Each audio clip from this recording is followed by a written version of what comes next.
अस्सलाम वालेकुम, welcome to my channel. कैसे हैं आप सब? आई होप आप सब अच्छे होंगे, खैरियत से होंगे। और आज की ये वीडियो है अबाउट कॉम्प्लिकेशंस ऑफ डायबिटीज़।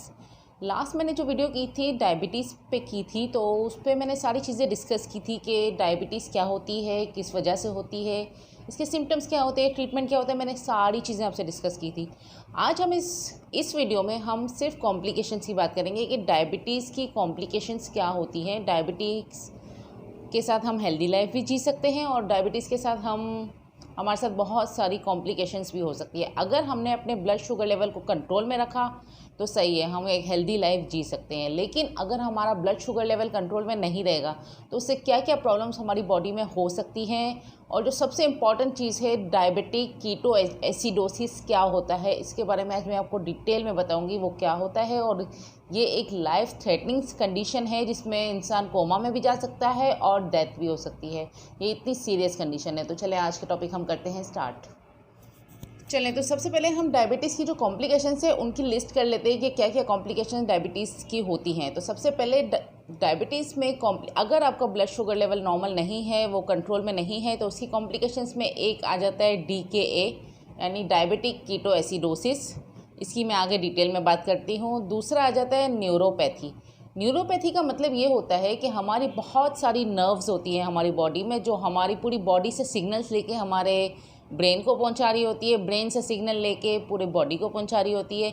ये नर्वस सिस्टम की बात हो रही है। नर्वस सिस्टम यानी दिमाग को कंट्रोल करने का सिस्टम जो होता है उसमें के काम आती है। तो अगर हमारे ब्लड में continuously blood sugar level high रहेगा तो हमें ये प्रॉब्लम हो सकती है न्यूरोपैथी की, यानी blood sugar level Aahista Aahista करके नर्व्स को डैमेज करता चला जाएगा। ठीक है, जिसकी वजह से हमारे साथ बॉडी में बहुत सारे मसले हो सकते हैं। दूसरा है स्किन कॉम्प्लिकेशंस। हमारी जो जिनको डायबिटीज़ होती है उनकी स्किन एक्सट्रीमली ड्राई रहती है। ड्राई इतनी रहती है कि आपको ईचिंग होने लगती है, आप बार बार ईचिंग कर रहे होते हो। तो डायबिटीज़ की वजह से स्किन कॉम्प्लिकेशंस भी हो सकती हैं। अगर आप अपनी स्किन का ख्याल नहीं करोगे तो उसमें ज़ख्म पड़ जाएंगे और वो आगे जाके आपको डायबिटीज़ की वजह से वो हील भी जल्दी नहीं होंगे। इसलिए स्किन का ख्याल करना ज़रूरी होता है। स्किन को बहुत अच्छे तरीके से मॉइस्चराइज रखना बहुत ज़रूरी होता है। इसके अलावा होती है आई कॉम्प्लिकेशन। डायबिटीज़ अगर कंट्रोल में ना हो तो आइज़ में भी कॉम्प्लिकेशंस बहुत ज़्यादा होती हैं। तो आई कॉम्प्लिकेशंस इस तरह से होती हैं कि ना आई का भी काम होता है हमारी क्या बोलते हैं, आइज़ की जो नर्व्स होती हैं वो ब्रेन तक मैसेज ले जाती है, जिसकी वजह से हम देख रहे होते हैं। तो अगर ब्लड में शुगर लेवल ज़्यादा होगा तो उसकी जो नर्व्स है वो डैमेज होंगी और हमारी आई साइट पे इफेक्ट पड़ सकता है। ठीक है, इसके बाद है फूड कॉम्प्लिकेशंस। यानी डायबिटीज़ में नॉर्मली आपने देखा होगा जिन लोगों की डायबिटीज़ कंट्रोल में नहीं होती है उनके फुट से शुरू होता है, क्योंकि फुट हमारी बॉडी में सबसे दूर है। ठीक है, तो उसकी नर्व्स सबसे दूर होती हैं। तो नर्व्स उसकी सबसे पहले डैमेज होना शुरू होती है, क्योंकि वो ब्रेन से मैसेज दूर तक ले जाने के काबिल नहीं रहती अगर ब्लड शुगर लेवल उन नर्व्स को डैमेज कर दे। और जब एक बार नर्व्स डैमेज हो जाती है तो फिर आपकी फुट में प्रॉब्लम हो जाती है। फुट्स में ये हो सकता है कि नेल ख़राब हो जाएगा सबसे पहले, फिर आपकी फिंगर्स ख़राब होने लगेंगी। और जब तक आप उसको कट नहीं कर देते तो उसका सोल्यूशन नहीं होता, वो आहिस्ता आहिस्ता ख़राब होता चला जाता है। ठीक है, इसीलिए ये कॉम्प्लिकेशंस होती है फूड कॉम्प्लिकेशंस। इसके बाद आती है किडनी डिजीज़ या नेफ्रोपैथी जिसको कहते हैं। तो डायबिटीज़ अगर कंट्रोल में नहीं होगी तो वो हमारी किडनी को भी डैमेज कर देगी। और किडनी के बहुत सारे फंक्शन होते हैं हमारी बॉडी में। अगर किडनी में प्रॉब्लम आ जाए तो फिर जीना मुश्किल हो जाता है। ठीक है, तो किडनी को भी वो डैमेज कर रही होती है किडनी।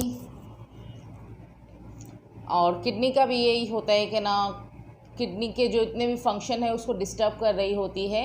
और हो सकता है कि आपकी किडनी फेलियर की तरफ चले जाओ आप, अगर आपकी शुगर कंट्रोल में नहीं आएगी तो।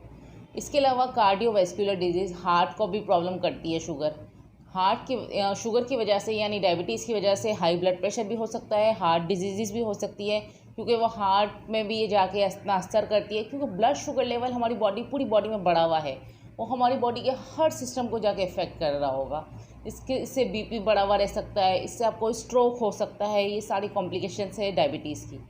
अच्छा, इन सारी चीज़ों को डिटेल में नहीं बात करते हैं। सबसे ज़्यादा जो इम्पोर्टेंट है वो है diabetic keto acidosis DKA।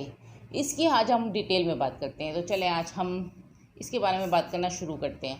Diabetic ketoacidosis होता क्या है, इसको कैसे कंट्रोल करना चाहिए, इसके सिम्टम्स क्या क्या है। ठीक है, तो डायबिटिक कीटोएसिडोसिस एक बहुत ही ज़्यादा सीरियस कंडीशन है। अगर आपका शुगर लेवल नॉर्मल नहीं रहता, हाई रहता है, ब्लड हर वक्त आपका शुगर अनकंट्रोल रहता है, तो ये प्रॉब्लम आपको हो सकती है लाइफ में किसी भी टाइम।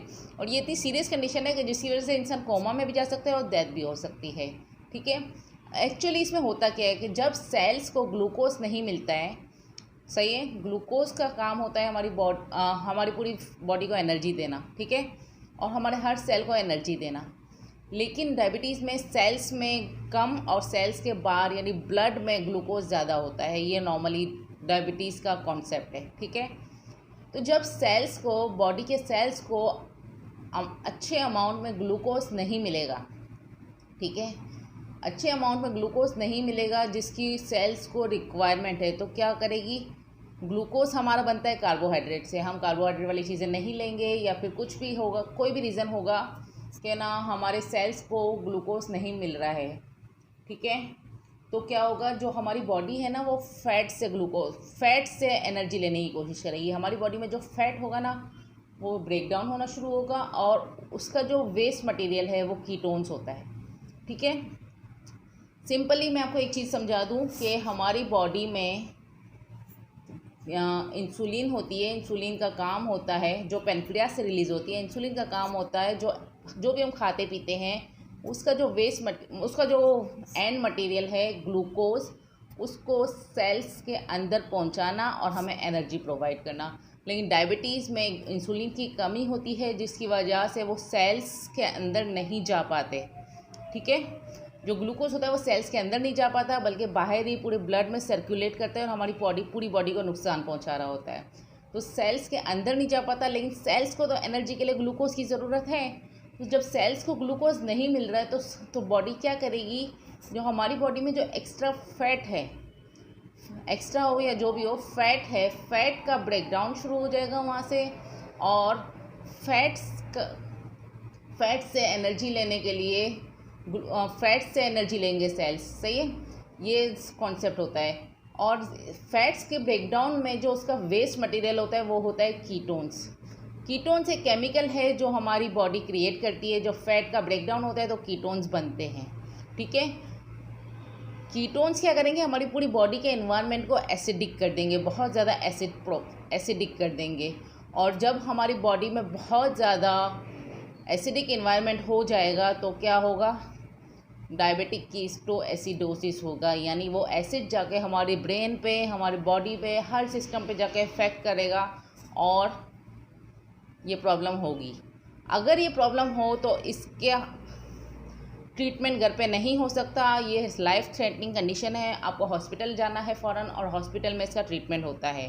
ठीक है, अब साइंस क्या है इसकी, साइंस ये है कि सबसे पहले आपको बहुत ज़्यादा प्यास लगेगी। ठीक है, बार बार यूरिन आएगा, ब्लड ग्लूकोज लेवल आपकी बॉडी में हाई होगा, बहुत ज़्यादा हाई होगा, कीटोन लेवल हाई होगा। कीटोन लेवल कैसे पता चलता है कि यूरिन टेस्ट करवाया जाता है जिसमें कीटोन बढ़े हुए आते हैं। ठीक है, अगर कीटोन लेवल हाई है तो फिर ये भी डेंजरस साइन है।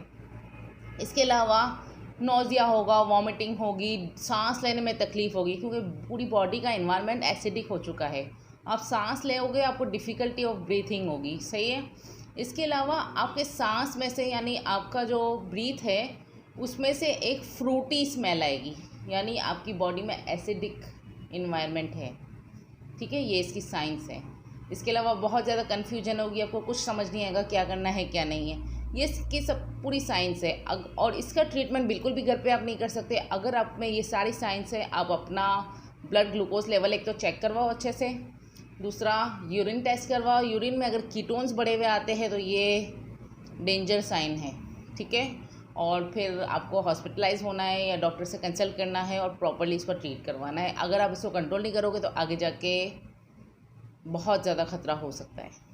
तो ये था डायबिटिक कीटोएसिडोसिस। आई होप ये वीडियो आपको इन्फॉर्मेटिव रही होगी। अगर अच्छी लगे तो उसको लाइक कर देना, शेयर कर देना और मुझे बताना कि आप और किस टॉपिक पे वीडियोस देखना चाहते हो।